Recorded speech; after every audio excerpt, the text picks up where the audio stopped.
मुझे बताओ, अंग्रेजों से पहले, जब तक भारत में अंग्रेजों की हुकूमत नहीं थी, अंग्रेजों से पहले भारत में कोई संगठन नहीं था। ये राजा, ये महाराजा, ये नवाब साहब, ये बादशाह, ये जिम्मेदार, ये ताल्लुकेदार, यही लोग होते थे। और पब्लिक हिंदू, मुस्लिम, सिख, ईसाई आपस में एक दूसरे से मिलते मिलाते थे। न नफरत थी, न तासुब था, न घृणा थी, बस संगठन बना, परिवार नया बना। तो नतीजा क्या निकला? ये आतंकवाद अंग्रेजों के आने से पहले नहीं था। अंग्रेजों के जमाने में संगठन बना। कौन कौन बने? ब्रिटिश पीरियड में राष्ट्रीय स्वयंसेवक संघ बना। ब्रिटिश पीरियड में हिंदू महासभा बनी। ब्रिटिश पीरियड में मुस्लिम लीग बनी। तो ये कौन बनवा रहा है? संगठन बना, ऑर्गेनाइजेशन बना। तो मेरे दोस्त, सच्चे मुसलमानों को बहकाने के लिए भी संगठन बनाए गए और उदारवादी हिंदुओं को भी बहकाने के लिए संगठन बनाए गए। अगर धर्म में सांप्रदायिकता होती तो 10,000 बरस पुराना भारत के अंदर आतंकवाद होता। अगर ईसाइयत में आतंकवाद होती तो 2000 बरस पहले से आतंकवाद होता। अगर इस्लाम में आतंकवाद होता तो 1400 बरस पुरानी इसकी लाइफ होती। ये 100 बरस के अंदर आतंकवाद आया तो इसकी मां कौन है? इसकी जननी कौन है? किसके पेट से इसने जन्म लिया?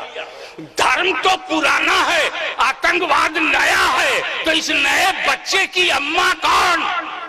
क्या बात है, वाह वाह वाह, बहुत खूब। बोले अब नया संगठन देखना होगा।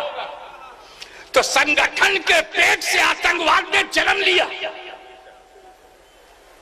और तब ये और बढ़ा जब एशिया के नक्शे में 2 नए देश बनाए गए, एक यहूदियों का, एक सऊदियों का। वो अपना रोल देखता रहा, ये अपना पेट्रोल देखता रहा और इसने दोनों ने तय किया कि मुसलमानों को बर्बाद करने के लिए वहाबी परिवार को आगे बढ़ाया गया, सल्फी परिवार को आगे बढ़ाया गया और हिंदू बच्चों का अगवा करने के लिए संघ परिवार को आगे बढ़ाया गया। ये मेरे दोस्त, धर्म का में कोई ऐब न था, न ऐब है, मानने वालों में है। और नंबर 2 ऑर्गेनाइजेशनल टेररिज्म है, स्टेट टेररिज्म है। इजराइल कुछ भी कर जाए, हम आपको बताते हैं। अगर मुस्लिम टेररिस्ट है तो सिर्फ मुसलमानों को क्यों मार रहा है? खैबर पख्तूनख्वा में मुसलमानों को मारने वाले मुसलमान हैं, सीरिया में मुसलमानों को मारने वाले मुसलमान हैं, इराक में मुसलमानों को मारने वाले मुसलमान हैं। ये जब मुसलमानों के ना हो सके तो फिर ये इस्लाम के कैसे होंगे? और जब ये इस्लाम के नहीं होंगे तो इस्लामी आतंकवाद बोलते क्यों हो? बहुत खूब, सुभान अल्लाह। आपने भी तो अपने आतंकवादियों का नया नया नाम दिया है, किसी को हिंदू आतंकवादी नहीं कहा। ये नक्सल आतंकवादी है, ये बोलो आतंकवादी है, आपने कभी नहीं कहा ये सिख आतंकवादी है। तो हमें क्यों कहते हो? और वो भी अंग्रेजों के जमाने में। अंग्रेजों के जमाने में जितने संगठन बने हैं, कुछ तो लुप्त हो गए, कुछ गुप्त हो गए और कुछ प्रकट हैं। तो ये सारी हरकत है। लेकिन याद रखना, जिस पर आज बहस कर रहे हो, सहनशीलता असहनशीलता, इतनी भी समझ तुम्हारे पास नहीं है। की सहनशीलता देखना है तो हमारे मोहम्मद मुस्तफा सल्लल्लाहु अलैहि वसल्लम को देखो।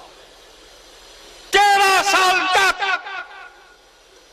मेरे नबी पर सारे अत्याचार किए गए। 13 years continuous in Makkah, disbelievers against Prophet. They stoned him, wounded him, जख्मी किया, पत्थर मारा। इतिहास साक्षी है। करीब आकर के प्रेशर डाला, मुझे बुरा कहो, मुझे गाली दो। पैगंबर ने हाथ उठा के कहा, अल्लाह तुझे हिदायत दे, Allah guide you, Allah open your heart, Allah open your brain. हमको टॉलरेंस सिखाओगे? टॉलरेंस सीखना है तो मोहम्मद अरबी से सीखो। सुभान अल्लाह। एक दो दिन की बात नहीं है, किसी प्रदेश के 10 साल की बात नहीं है, और 18 महीने की भी बात नहीं है। 13 साल, 13 years कंटिन्यू जुल्म हुआ। असले इस्लाम पर जुल्म हुआ, ओरिजिनल इस्लाम पे, रियल इस्लाम पे मोहम्मद अरबी पर अटैक हुआ 13 साल तक। 13 साल के बाद इतिहास ने करवट लिया। 13 साल के बाद रसूल पाक चले गए मदीना मुनव्वरा, और वहां 10 साल। उसके बाद जो पलटे हैं मक्का, तो रिजिम बदल गई, सत्ता परिवर्तन हो गया। और जैसे ही नबी आए, वो सारे Abu Jahl and sons and brothers and company,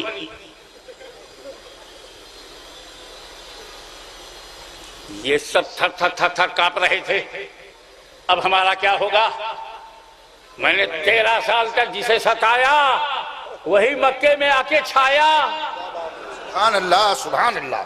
जिसे हमने 13 साल मार मार करके मक्का छोड़ने पर मजबूर किया, आज वही मक्के की सत्ता की बागडोर हाथ में लिए हुए।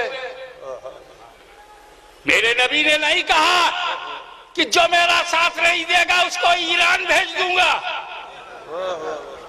ये तो यहाँ का जाहिल नेता बोलता है, जो साथ नहीं देगा पाकिस्तान भेज दूंगा। क्या बात है, वाह वाह वाह। तुम हमें टॉलरेंस सिखाओगे?